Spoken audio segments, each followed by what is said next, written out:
नमस्कार, आप देख रहे हैं एशियन न्यूज। मैं हूं आपके साथ ललिता चक्रधारी। आज के हमारे इस खास कार्यक्रम विश्लेषण में हम बात करेंगे दिमाग खाने वाले कीड़े के ऊपर। जी हां, अब तक आप इसे आम बोलचाल की भाषा में कहते और सुनते आए होंगे कि दिमाग मत खाओ, लेकिन अब ये हकीकत हो गया है, यह सच हो गया है। एक नए तरीके की बीमारी है वो सामने आई है, जो कि बेहद ही गंभीर विषय बन गई है, जिसका नाम है अमीबा। इस दिमाग खाने वाले कीड़े से कई बच्चों की मौत हो गई है। दिमाग खाने वाला अमीबा क्या है, इसके सिस्टम क्या है, आप कैसे अपने बच्चों को सुरक्षित रख सकते हैं, आज इस पर ही हम बात करेंगे। तो चलिए शुरू करते हैं।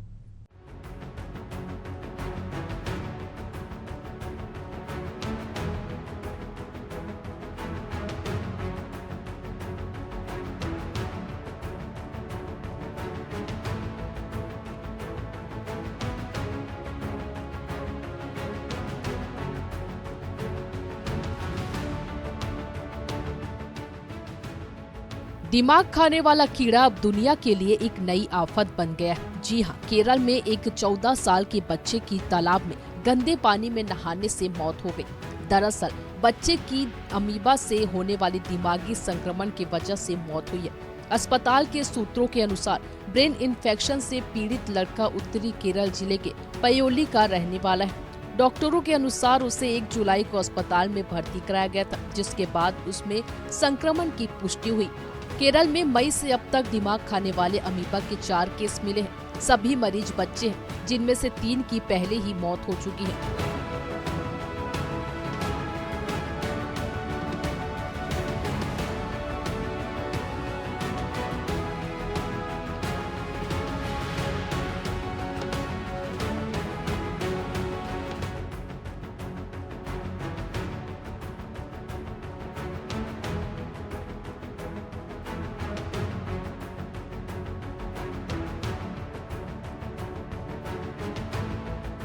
वहीं 14 साल के एक लड़के की इन्फेक्शन से मौत हो गई। मृदुल नाम का यह लड़का एक छोटे तालाब में नहाने गया था, जिसके चलते उसे यह इन्फेक्शन हुआ। इससे पहले 25 जून को कन्नूर की एक 13 साल की लड़की की मौत हुई थी। 21 मई को इन्फेक्शन का पहला मामला सामने आया था।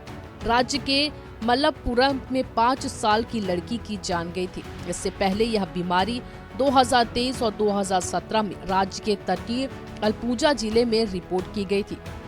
जुलाई 2023 में अलपुझा मेडिकल कॉलेज हॉस्पिटल पनावली के एक नाबालिग की मौत इसी इन्फेक्शन के कारण हुई थी। यह लड़का झरने में पानी में नहाने गया था।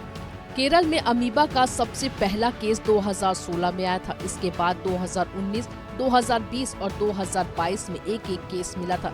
इन सभी मरीजों की मौत हो गई थी। इस बीमारी में मरीज को बुखार, सिर दर्द, उल्टी और दिमागी दौरे पड़ते हैं।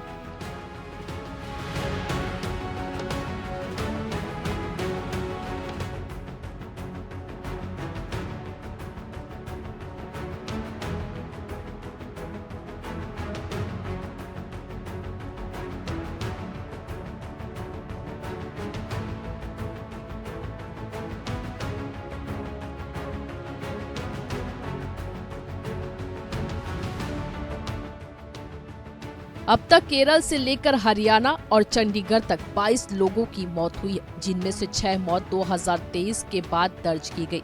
केरल में पहला मामला 2016 में आया था।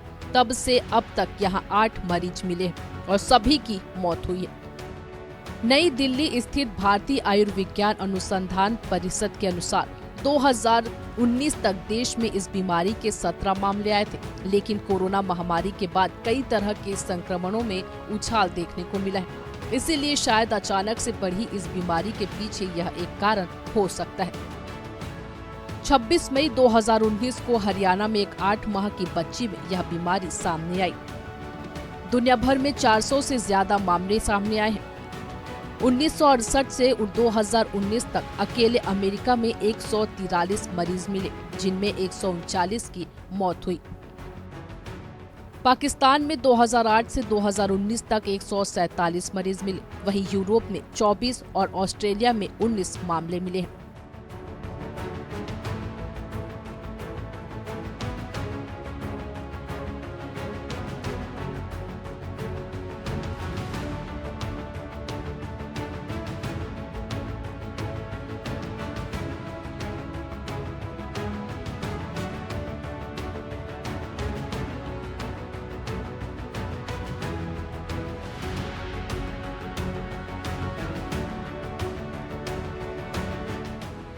अगर एशिया की बात करें तो अकेले सबसे ज्यादा मामले पाकिस्तान, भारत और थाईलैंड में मिले हैं। साल 2015 में पहली बार नई दिल्ली स्थित अखिल भारतीय आयुर्विज्ञान संस्थान के डॉक्टरों ने यह पता लगाया कि उत्तर भारत की मिट्टी में कई तरह का अमीबा मौजूद है, जिनमें से नेग्लेरिया फाउलेरी है जो अमेबिक मेनिंगोसेफलाइटिस बीमारी का कारण है। डॉक्टरों ने साल 2012 से 2013 के बीच हरियाणा के रोहतक और झज्जर के 107 जलाशयों की जांच में इसका पता लगाया। 107 पानी के नमूनों में से 43% नमूनों में अमीबा मिला। इसे साबित करने के लिए दिल्ली एम्स ने देश का पहला अध्ययन अक्टूबर 2020 में प्रकाशित किया, जिसमें 307 मरीज की पारंपरिक जांच में कोई भी इस बीमारी से संक्रमित नहीं मिला, लेकिन पीसीआर जांच में 3 मरीज सामने आए।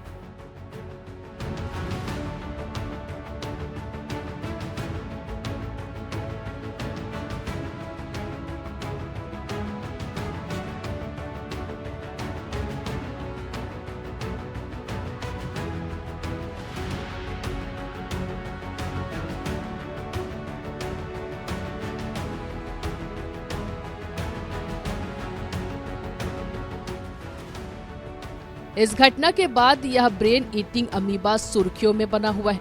इससे पहले भी भारत सहित कई देशों में इस अमीबा की वजह से कई लोगों की मौत हुई है। इसका डेथ रेट 97% से अधिक है। यानी अगर एक बार यह अमीबा शरीर में घुस जाए तो 97% आशंका है कि व्यक्ति बच नहीं पाएगा।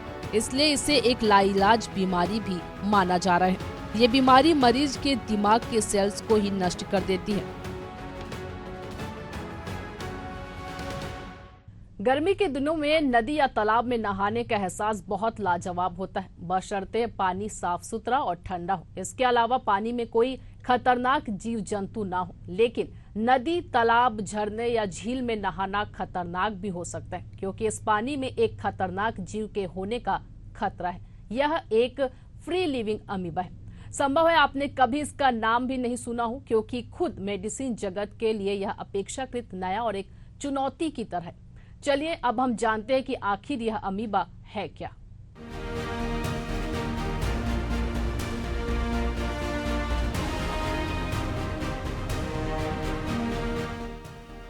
दिमाग खाने वाला कीड़ा का नाम नेग्लेरिया फाउलेरी। आम बोलचाल की भाषा में इसे ब्रेन ईटिंग अमीबा भी कहा जाता है। अमीबा या फिर नेग्लेरिया फाउलेरी एक प्रकार का माइक्रोब्स या फिर कीड़ा होता है जो आपके दिमाग को धीरे धीरे करके खा सकता है।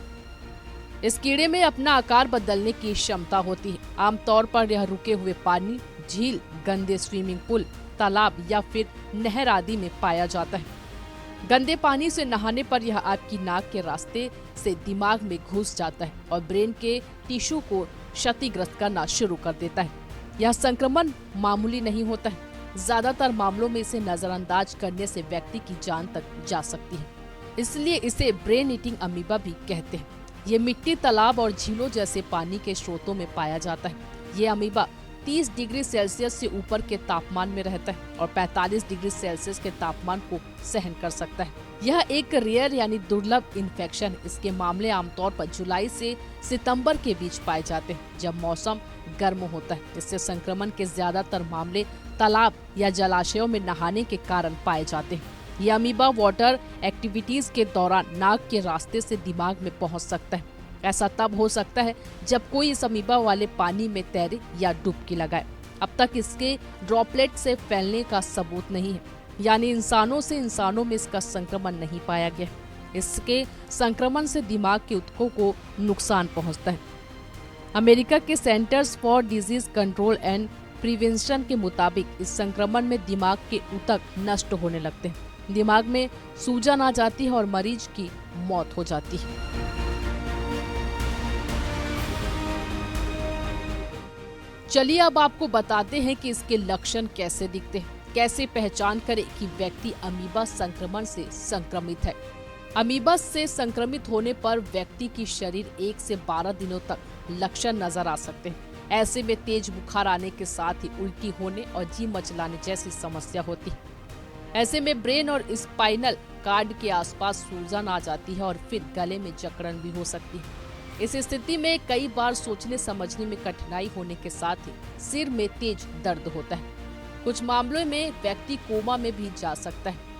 संक्रमण के 1 से 12 दिनों में इसके लक्षण नजर आ सकते हैं। इसके शुरुआती लक्षणों में सिर दर्द, बुखार, मिचली या उल्टी हो सकती है। इसके बाद गर्दन में अकड़न, भ्रम हो जाना, किसी चीज पर ध्यान न दे पाना, दौरा या कोमा तक की स्थिति आ सकती है। लक्षण शुरू होने के बाद ये बीमारी बहुत तेजी से बढ़ती है। आमतौर पर लगभग 5 दिन के अंदर मरीज की मौत होने का खतरा रहता है। कुछ मामलों में 1 दिन से 18 दिन के बीच भी मरीज की मौत होने की बात सामने आई है। इस तरह के संक्रमण से बचने के लिए जरूरी है कि ठहरे हुए पानी के स्रोतों में गतिविधियां सीमित की जाए। स्विमिंग पूल के लिए साफ सुथरे पूल का ही इस्तेमाल किया जाए। थीम पार्क और स्विमिंग पूल के पानी को साफ रखने के लिए उसमें उचित क्लोरीन मिलाया जाना चाहिए। अमीबा से बचने के लिए अलग अलग तरीके। PAM गंदा पानी पीने से नहीं फैलता। आपको बता दें कि यह संक्रमण व्यक्ति से इसके दूसरे व्यक्ति तक फैलने का कोई भी प्रमाण अभी तक सामने नहीं आया है। यह अमीबा आमतौर पर रुके हुए पानी से ही होता है। ज्यादातर मामलों में नेग्लेरिया फाउलेरी अमीबा नाक के जरिए शरीर में प्रवेश करता है।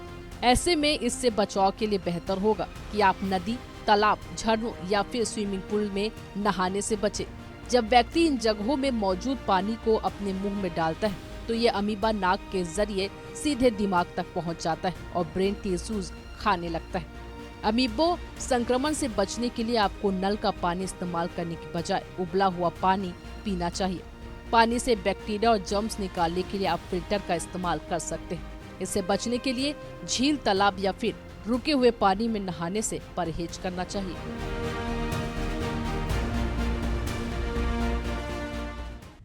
ये तो हमने आपको बताया अमीबा वायरस के बारे में। अब चलिए हम आपको बताते हैं ऐसे और भी कई वायरस है जो कि बेहद ही खतरनाक साबित हुए हैं और जानलेवा भी है, जिसका अभी भी कोई इलाज नहीं है, यानी कि जिसका ना तो टीका बना है ना ही वैक्सीन है, जिसके बारे में जानना आपके लिए बेहद ही जरूरी है। तो चलिए जानते हैं।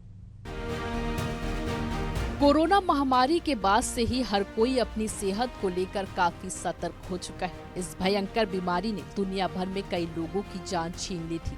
ऐसे में अब लोग अपनी सेहत का खास ख्याल रखने लगे हैं, तो कहीं कुछ लोग अभी भी लापरवाही बरत रहे हैं। बीते कुछ समय से कोरोना के मामले में कमी के चलते लोगों ने राहत की सांस ली थी, लेकिन अभी भी कई ऐसे वायरस हैं जो लोगों के लिए बेहद ही घातक साबित हुए हैं। इनमें से एक है निपाह वायरस। यह वायरस केरल में पाया गया था, जिससे कई लोगों की मौत हो गई थी। चलिए जानते हैं कि आखिर यह निपाह वायरस है क्या। क्लीवलैंड क्लिनिक के मुताबिक निपाह वायरस एक जानलेवा वायरस है जो जानवरों से इंसानों में फैलता है। यही वजह है कि इसे जूनोटिक वायरस भी कहा जाता है। यह मुख्य रूप से फ्रूट बेट्स से फैलता है, जिसे उड़ने वाली लोमड़ी के नाम से भी जाना जाता है। हालांकि चमगादड़ के अलावा यह वायरस सुअर, बकरी, घोड़े, कुत्ते या बिल्ली जैसे अन्य जानवरों के जरिए भी फैल सकता है। यह वायरस आमतौर पर किसी संक्रमित जानवर के शारीरिक तरल पदार्थ जैसे खून, मल, पेशाब या लार के संपर्क में आने से फैलता है। अब जानते हैं कि निपाह वायरस कहाँ पाया जाता है। लगभग हर साल एशिया के कुछ हिस्सों में, मुख्य रूप से बांग्लादेश और भारत में निपाह वायरस का प्रकोप देखने को मिलता है। सबसे पहले इसकी खोज साल 1999 में हुई थी, जहां इस वायरस की वजह से मलेशिया और सिंगापुर में 100 लोगों की मौत हो गई थी। इस वायरस के प्रति संवेदनशील देशों में भारत के अलावा Bangladesh, Malaysia, Singapore, Cambodia, Indonesia, Madagascar, Philippines और थाईलैंड आदि शामिल है।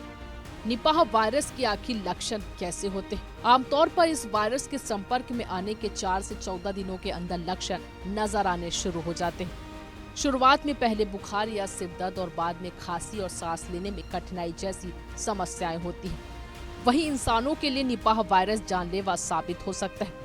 Centres for disease control and prevention के मुताबिक निपाह वायरस के 40% से 75% मामलों में मृत्यु हो सकती है। हालांकि मौत का आंकड़ा इस बात पर भी निर्भर करता है कि इस बीमारी से बचाव के लिए स्वास्थ्य अधिकारी किस तरह इसे मैनेज करते हैं। निपाह वायरस का कारण क्या है? निपाह वायरस का पहला मामला तब आया था जब संक्रमित सूअरों के संपर्क में आने से लोग बीमार पड़ने लगे। इसके बाद विशेषज्ञों ने यह निष्कर्ष निकाला था कि मूल सोर्स के रूप में चमगादड़ से ही यह वायरस सूअरों तक पहुंचा था। अगर कोई व्यक्ति या जानवर किसी संक्रमित चमगादड़ या सूअर के तरल द्रव जैसे खून, मल, पेशाब या लार के संपर्क में आते हैं, यह उन्हें भी संक्रमित कर देगा। इसके अलावा संक्रमित जानवरों के तरल पदार्थ से दूषित फूड आइटम्स के संपर्क में आने से भी यह वायरस फैल सकता है। निपाह वायरस संक्रामक है। यह लार, मल, पेशाब और खून जैसे शारीरिक तरल पदार्थों के जरिए फैल सकता है। यानी इसका मतलब है कि अगर आप निपाह वायरस से पीड़ित किसी व्यक्ति की देखभाल कर रहे हैं तो पीड़ित के खांसने या छींकने से आपको भी यह संक्रमण हो सकता है। यही वजह है कि यह वायरस वायु जनित यानी एयरबॉर्न भी है। निपाह वायरस के निदान के लिए अगर आपको इन सभी में कोई लक्षण नजर आते हैं तो आपको तुरंत डॉक्टर से संपर्क करना चाहिए। वहीं आपको बता दें, निपाह वायरस का इलाज करने के लिए कोई वैक्सीन या दवा मौजूद नहीं है। ऐसे में कुछ बातों का ध्यान रखकर इसके लक्षणों का असर कम किया जा सकता है। निपाह वायरस से बचाव के लिए कुछ बातों का ध्यान रखना बेहद जरूरी है। अगर आप किसी ऐसे क्षेत्र में रहते हैं या यात्रा कर रहे हैं जहां निपाह वायरस का प्रकोप है तो आपको इस वायरस से बचने के लिए सावधानी बरतनी चाहिए। साबुन और पानी से अपने हाथों को बार बार धोना चाहिए। बीमार सूअरों या चमगादड़ों के संपर्क में आने से बचें। सूअर फार्म को साफ और सैनिटाइज करें। ऐसे पेड़ों या झाड़ियों के पास जाने से बचें जहां चमगादड़ आराम करने या सोने जाते हैं। उन चीजों को खाने या पीने से परहेज करें जो चमगादड़ों से संपर्क में आकर दूषित हो सकती है, जैसे ताड़ का रस या फल। खाए हुए किसी भी फल या जमीन पर गिरे हुए फल को न छुएं। वायरस से पीड़ित व्यक्ति के लार, खून या अन्य शारीरिक तरल पदार्थों के संपर्क से बचें। निपाह वायरस से पीड़ित व्यक्ति की देखभाल करते समय पीपीआई किट का इस्तेमाल करें। वहीं आपको बता दें कि मनुष्यों या जानवरों के लिए निपाह के लिए कोई टीके उपलब्ध नहीं है। सहायक देखभाल के अलावा कोई प्रभावी उपचार अभी तक नहीं बने हैं। शोधकर्ता वर्तमान में मोनोक्लोनल एंटीबॉडी दवाएं विकसित कर रही है जो सीधे वायरस से लड़ेगी, लेकिन अभी तक कोई लाइसेंस प्राप्त उपचार उपलब्ध नहीं है।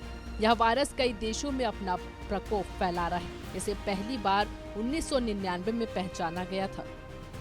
भारत में बर्ड फ्लू के इंसानों में फैलने की भी पुष्टि हुई है। स्वास्थ्य निकाय ने भी कहा है कि H9N2 वायरस के कारण पश्चिम बंगाल में 4 साल के बच्चे में इस संक्रमण का पता चला था। बच्चे को सांस से जुड़ी परेशानी, पेट में दर्द और तेज बुखार होने पर आनन फानन में आईसीयू में भर्ती कराया गया। यह भारत में H9N2 ब्लड फ्लू का दूसरा मामला है। इससे पहले पहली बार 2019 में ये मामला सामने आया था। WHO के मुताबिक 7 जून को 2.5 साल की एक बच्ची में H5N1 बर्ड फ्लू की पुष्टि हुई और उसे ऑस्ट्रेलिया में आईसीयू में भर्ती कराया गया। उन्होंने हाल ही में भारत की यात्रा की थी। बर्ड फ्लू, जिसे एवियन इन्फ्लुएंजा भी कहा जाता है, WHO के अनुसार यह आमतौर पर जानवरों के बीच स्थानांतरित होता है, लेकिन यह मनुष्यों को भी संक्रमित कर सकता है। पोल्ट्री फार्म में काम करने वाले लोगों में इस वायरस से संक्रमित होने का रिस्क सबसे ज्यादा होता है। ये बीमारी वायरस से पीड़ित पक्षी के संपर्क में आने से और उसके मल के संपर्क में आने से फैलती है। बच्चों और बुजुर्गों को इस बीमारी का खतरा अधिक रहता है। WHO का कहना है कि एवियन इन्फ्लुएंजा वायरस का संक्रमण जानलेवा भी साबित हो सकता है। वहीं अगर हम बात करें इस बीमारी से बचाव का, तो बीमारी से बचाव करने के लिए पोल्ट्री फार्म से दूर रहें। अगर आप वहां जा रहे हैं तो आप अपने नाक, कान, आँख और कान को पूरी तरह से कवर करके जाएं। फार्म में प्रोटेक्टिव गियर लगाकर ही जाएं। हाथ पैर को अच्छी तरह से साबुन से वॉश कर लें। बर्ड फ्लू से बचाव करना है तो आप किचन की अच्छी तरह से साफ सफाई करें। अंडे का सेवन करने से परहेज करें और अगर अंडे का सेवन करना है तो उबाल कर करें। कच्ची डेयरी प्रोडक्ट से भी दूर रहें।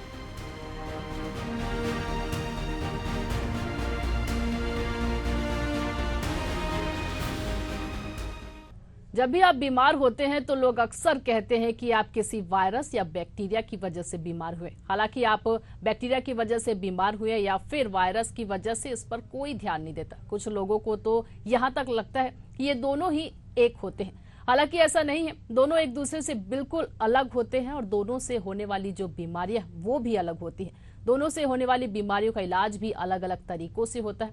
चलिए जानते हैं इन दोनों में क्या अंतर होता है।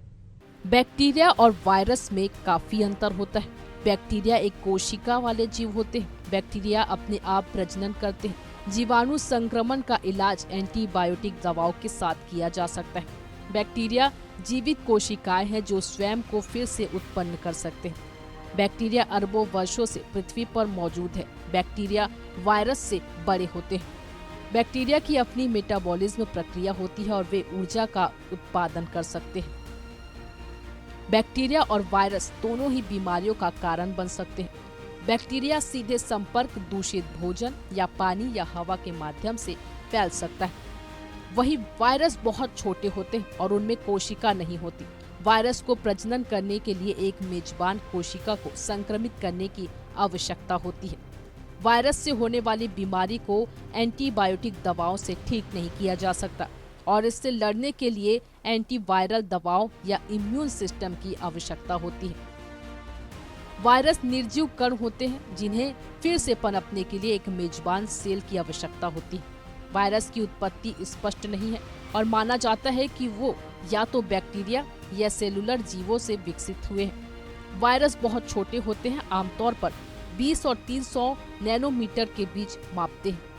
वायरस ऊर्जा का उत्पादन करने में सक्षम नहीं होते और उन्हें मेटाबॉलिज्म कार्यों के लिए मेजबान कोशिका पर निर्भर रहना पड़ता है। वायरस शारीरिक तरल पदार्थ के साथ सीधे संपर्क के माध्यम से, सांस से या कीट वेक्टर के माध्यम से फैल सकता है। इस तरह के घातक वायरस से लड़ने और बचने के लिए हमने बात की रायपुर के फेमस हेल्थ एक्सपर्ट से। तो चलिए जानते हैं उन्होंने क्या कहा। देखिए, पिछले दिनों एक खबर वायरल हुई है जिसमें कहा गया कि दिमाग खाने वाला कीड़ा बहुत ज़्यादा दिक्कत कर रहा है मरीजों में। लेकिन ये बहुत सामान्य सी चीज़ है कि जो भी चीज़ हम लोग खाते हैं वो पेट से रक्तस्राव में होते हुए ब्रेन में भी पहुंच सकती है। ये बहुत सामान्य नॉलेज है कि जो सब्जियां हम बहुत अच्छे से धोकर नहीं खाते हैं, अच्छे से पका कर नहीं खाते हैं, या ये समझा जाता है कि मांस यदि हम बहुत अच्छे से पका कर नहीं खाते हैं तो उसमें जो परजीवी होते हैं वो ब्रेन में पहुंचते हैं और अलग अलग तरीके की बीमारी करते हैं। ये अलग मौसम में, बरसात के मौसम में बहुत कॉमन होती है। इसमें केवल खाने पीने की सावधानी बरतनी है। आपको सब्जियां बहुत अच्छे से साफ पानी में धो के खानी है, पर्याप्त तरीके से पका के खानी है। यही चीज़ मांसाहारी भोजन के साथ भी है। सर, इसके लक्षण क्या होते हैं? कैसे पहचाने आम लोग, कैसे जान पाए कि ये ऐसा हो रहा है? देखिए, इसमें ब्रेन संबंधित लक्षण आते हैं और सबसे कॉमन जो है वो मिर्गी के लक्षण है। झटके आते हैं, मरीज को किसी भी उम्र में आ सकते हैं और झटके आने से जो ब्रेन में सूजन आती है उससे मरीज को शिथिलता के लक्षण आते हैं। ये सामान्यतः न्यूरोलॉजिस्ट और न्यूरोसर्जरी के केसेस होते हैं, लेकिन जब सामान्य डॉक्टर के पास पहुंचते हैं तो इसका पता केवल सीटी स्कैन से लग पाता है। क्या ये काफ़ी घातक होते हैं? देखिए, घातक तो नहीं होते हैं, लेकिन इसका समय पे इलाज शुरू किया जाए तो सफलता काफ़ी अच्छी रहती है। हाँ, ये ज़रूर है कि मिर्गी की दवाई थोड़ा लंबे समय तक मरीज को न्यूरोलॉजिस्ट खिलाते हैं और इसका सफल इलाज है। इसमें किसी प्रकार की देरी होने से ही घातक हो सकता है। मतलब समय रहते हुए अगर नहीं पहचाना जाए तो ज़्यादा दिक्कत होगा। देखिए, आप अपने फैमिली फिजिशियन के कांटेक्ट में रहें, आपको वो सही सलाह देंगे, सही जांच और सही डॉक्टर के पास भेजेंगे जिससे वो तुरंत इलाज शुरू कर सके। और ये जानलेवा बीमारी जरूर है, लेकिन समय पे आने के बाद इसको तुरंत काबू पाया जा सकता है। वायरस चाहे छोटे ही क्यों ना हो, कब बड़ा रूप ले ले कोई नहीं जानता। इसलिए हमेशा सतर्क रहना चाहिए। खुद को बीमारी से लड़ने और उससे बचने के लिए हमारे जो छोटे छोटे प्रयास है वही हमें बचा सकते हैं, हमें स्वस्थ और सुरक्षित रख सकते हैं। इसलिए अपना ध्यान रखें और खुद को स्वस्थ और सुरक्षित रखें। आज के विश्लेषण में बस इतना ही। मिलते हैं अगले ही वीडियो में। नमस्कार।